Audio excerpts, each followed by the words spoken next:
He was left hanging, broken and bleeding off the edge of a canyon by the very people he trusted. There was no backup, no radio, no hope, just silence and the unforgiving sun waiting to finish what the traitors started. But fate had other plans. Out of the dust came a shadow, not human, but loyal beyond measure. A.K., 9 German shepherd named Shadow, long thought lost, now racing against time to save the only partner he ever had. What happened next isn't just a rescue. It's a revelation of loyalty, betrayal, and the unbreakable bond between man and dog. Before we begin, tell me where you're watching from. Drop your country in the comments below. And if you believe no hero should be left behind, human or canine, hit that subscribe button, because this story will stay in your heart forever. The wind carried a chill through the canyons of Redstone Bluff, rustling through the tall pines like whispers of old secrets. The peaks of southern Colorado were dusted with the first frost of late October, their crimson cliffs glowing faintly beneath the overcast sky. Below, the town of Creek Hollow stretched modestly, wooden storefronts, a solitary diner, and a sheriff's station tucked between a feed store and an auto shop. The air smelled of wet earth and pine sap. In this place, where nothing much ever seemed to change, something rotten had begun to fester. Detective Ethan Cole, 34, stood at the edge of the overlook, his eyes scanning the expanse of Redstone Bluff with the quiet intensity of someone who had once been trained to spot snipers at 800 yards. He was tall and broad-shouldered, with a lean face weathered by sun and grief. His dark brown hair was trimmed close to the scalp, though streaks of silver began to show at the temples, a souvenir from the last 3 years. A scar traced the right side of his jaw, a fine line earned during a raid gone wrong. Ethan's reputation within the Colorado Springs Division had been one of a rising star until the incident, the explosion 3 years ago that took down half of his unit, and along with it his K-9 partner, Shadow, a German shepherd he had raised and trained from a pup. Since then, Ethan had withdrawn, transferred out to the Creek Hollow precinct, and volunteered for long-range investigations no one else wanted. He didn't smile much anymore. He didn't sleep either. This morning, Ethan had driven alone up the fire trail toward the upper ridge, revisiting the area where their last known suspect was spotted. Someone was using the vast terrain of Redstone Bluff to move people, trafficking, silent and hidden. In the last 4 months, 5 people had disappeared. Last week, they found a girl's shoe wedged between 2 rocks and a broken manacle not far from a hunting cabin that hadn't been used in years. As Ethan knelt to photograph tire tracks half covered in pine needles, his radio buzzed. "Cole, you there?" It was Sergeant Wes Monroe, 52, Ethan's direct superior. Wes was a wiry man with a smoker's voice, thinning gray hair, and a face that looked perpetually unimpressed. "Anything on your end?" "Partial tread marks." "Nothing fresh," Ethan replied.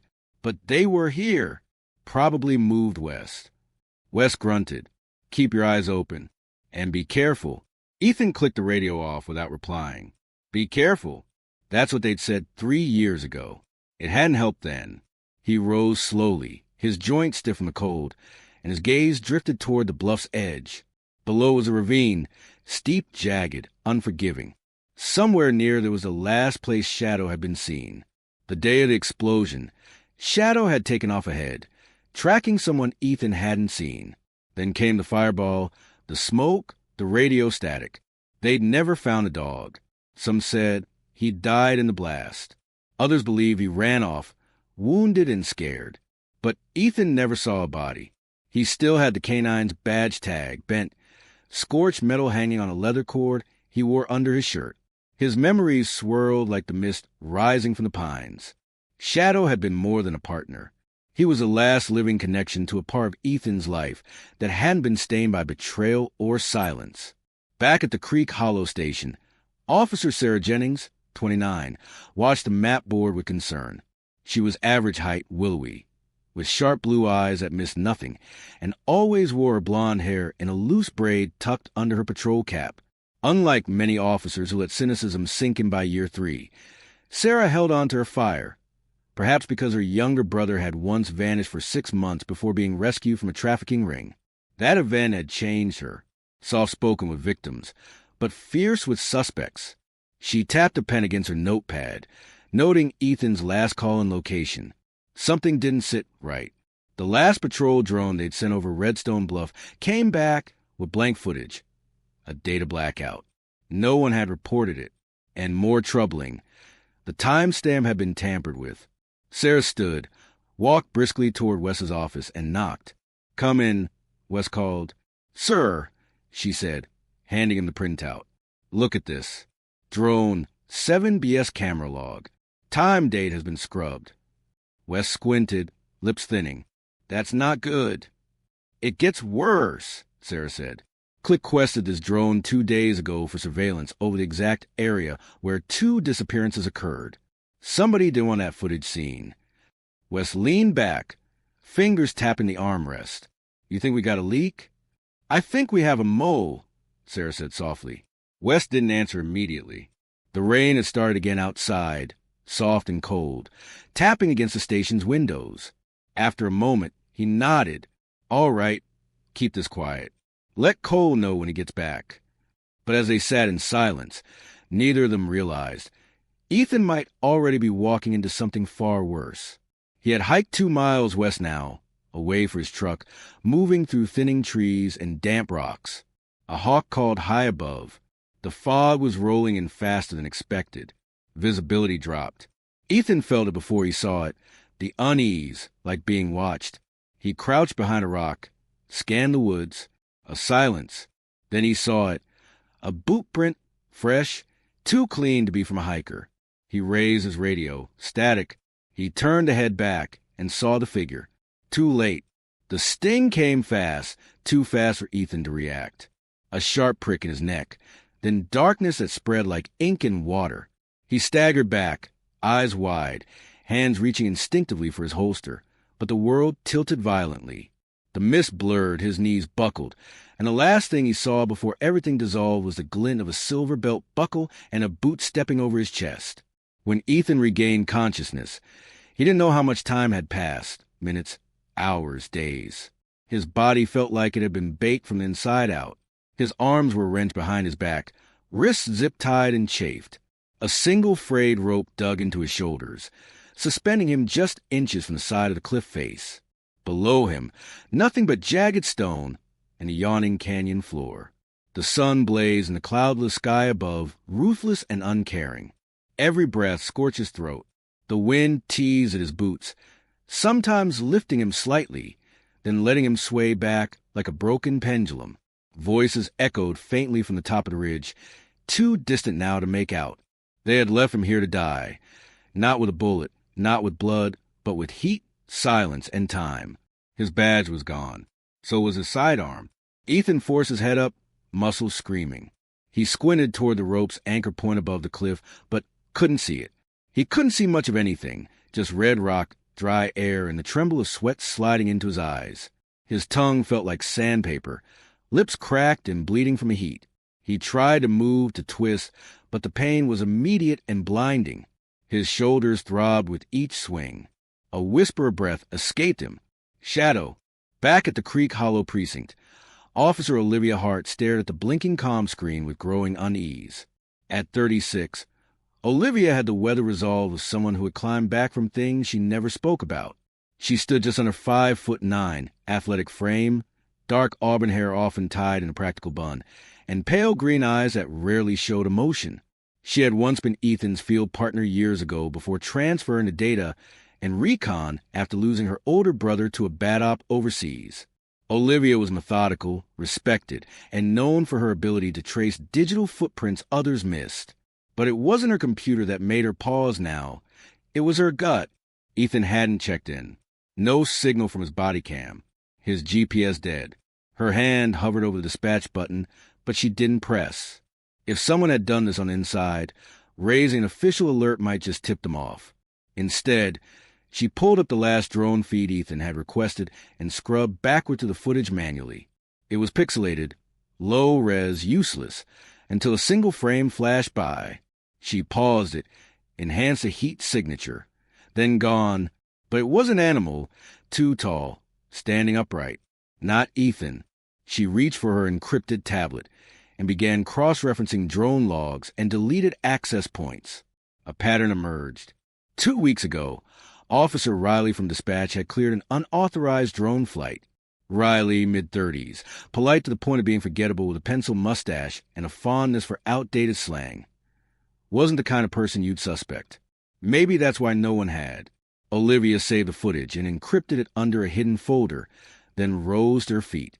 Her voice calm. She passed Wes in the hallway with clipped. "Taking my break." He nodded without question. Olivia had been doing this long enough to know. If Ethan was off the grid, something was wrong. Ethan didn't know if he'd passed out again, but when he came to, the sun had shifted slightly, throwing more of his body into painful light. A beetle crawled across the rock wall, indifferent. He tilted his head back, groaning as his vision swam. A voice echoed in his memory. Olivia's once, years ago after a failed operation. "You don't give up, Cole. You outlast them." He tried again, twisting his shoulders, using the sway to shift the pressure point of the rope. A searing burn shot through his spine, but this time the rope creaked. Not enough to loosen, but enough to make him feel something else. Resistance. They hadn't tied him to something solid. He glanced around. Red rock, yes, but some of it looked fractured, weathered, possibly old with hidden in the outcrop. If he could keep moving, keep grinding the rope, maybe he could weaken it. Maybe. But his body was beginning to give up. Somewhere in a void of heat and pain, Ethan whispered again, horror almost childlike shadow. And in that moment, as the wind shifted and a crow called above a ravine, the forest answered. The sun had begun its descent, but the heat still clung to the rock face like a second skin. Ethan Cole hung limp now, swaying slightly in the dry wind, his arms long since gone numb. His throat was a raw tunnel of thirst and dust. His thoughts came in fragments. Faces from the past, half-spoken words, images like flashbulbs, the explosion, the fire, the sound of barking just before everything turned black. He was dreaming now. He had to be, in the haze of a heat stroke. He saw a shadow standing at the edge of a canyon bathed in twilight. Not how he last remembered him. Charred and broken, but whole, proud, standing tall with ears perked and amber eyes gleaming beneath his dark fur. Shadow's thick coat was a mix of sable and black, with silver creeping across his muzzle now. He had been 5 when he disappeared. He'd be close to 8 now, old for AK-9 but still powerful. In the dream, Shadow stared at him without moving. Ethan tried to speak, but only a rasp escaped his throat. "You're not real." Ethan sat up slowly, blinking against the dim light filtering through the cracked window panes. His body screamed in protest. Every muscle, every joint ached from the brutal hours before, but pain meant he was still here, still breathing. Shadow stirred beside him, lifting his head with a soft grunt, ears twitching at the faint sounds of the forest waking. Outside, the wind whispered through the trees like an old friend checking in. The scent of pine and damp earth drifted into the cracks in the cabin walls. Ethan reached out, fingers brushing against Shadow's thick fur. The dog leaned into the touch, his warm amber eyes watching his partner closely. "You never stopped looking out for me," Ethan murmured, voice rough but full of something softer now, gratitude, maybe even peace. Shadow let out a quiet bark, then rose to his feet, shaking off the dust and fatigue. He nudged Ethan's hand toward the small pack tucked in the corner of the cabin. Inside were supplies, bandages, dried food, a half-full canteen. Enough to last a day or two if they moved carefully. Ethan exhaled slowly, the weight of what had happened pressing down on him. Someone within the precinct had betrayed him. Sarah and Olivia were smart, sharp enough to piece things together, but until he knew he could trust, he couldn't go back. Not yet. But he wasn't going to run either. He looked at Shadow, saw the same fire in those loyal eyes that had always been there. The same fire that had kept them both alive years ago, and again yesterday. "We're not done," Ethan said quietly. "Not by a long shot." Shadow barked once, short and firm, as if agreeing. Together, they would uncover the truth buried beneath Redstone Bluff. Not just about the trafficking ring, not just about the missing people, but about the rot that had taken root inside their own ranks. They would find justice. And this time, Ethan wouldn't be alone. No hero left behind, human or canine. The stiffness in his neck and shoulders. His fingers twitched instinctively, reaching for the worn leather core around his neck. The metal tag, bent, scorched, but still intact, rested against his chest like a promise fulfilled. Shadow was already awake, sitting near the door with his ears pricked forward. His amber eyes were locked on something outside, alert but not alarmed. A thin layer of frost had formed on the cabin's wooden floorboards overnight, and the dog's breath came out in soft puffs as he watched the mist curl through the trees beyond the broken window. Ethan groaned, shifting his weight slightly. His wrists were raw, his lips cracked, but he was breathing. More than that, he was thinking. The betrayal cut deeper than any wound he carried now. Someone within Creek Hollow had turncoat. Not just someone, but someone close enough to know where he'd be when, and how isolated he'd be when they struck. He looked at Shadow. "We can't go back yet," he murmured. "Not until we know who." Shadow let out a quiet bark, then stood and patted over to Ethan's side. He nosed the detective's hand gently, nudging it toward the corner of the room. There, half buried under a pile of moth-eaten blankets and rusted tools, was a small duffel bag. Ethan blinked. He hadn't noticed it before. He reached for it slowly, muscles screaming in protest. When he unzipped it, his breath caught. Inside were supplies: a compact first aid kit, a fresh canteen wrapped in plastic, a folded map marked with red ink, and a single bullet resting atop a note scrawled in familiar handwriting. Ethan's pulse quickened. She'd known. Somehow, she'd figured more than she let on. And now, she was telling him where to go next. He exhaled sharply, closing the bag with steady hands. "Looks like we got work to do," he said softly, glancing at Shadow. The German shepherd barked once, tail swishing low behind him. Ready? Always ready. Outside, the forest remained silent, cloaked in fog and early morning chill.